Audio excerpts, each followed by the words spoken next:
Yo, what is up mga kaangas? Chris Can TV here. Another day, another life, at another food trip na naman.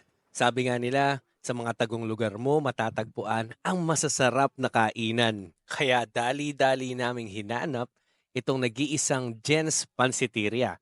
Experience the taste of Tugigarao's Pansit Batil Patong dito sa bayan ng Mungkada. So ito, mga tiga Tugigaraw yung may-ari.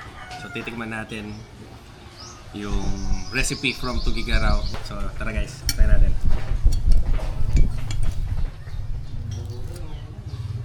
First bite.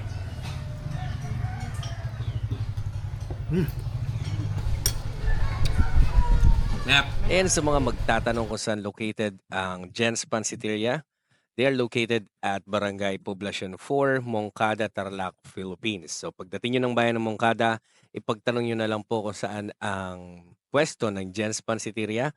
Malapit lang po ito sa bayan. Thank you so much for watching. God bless.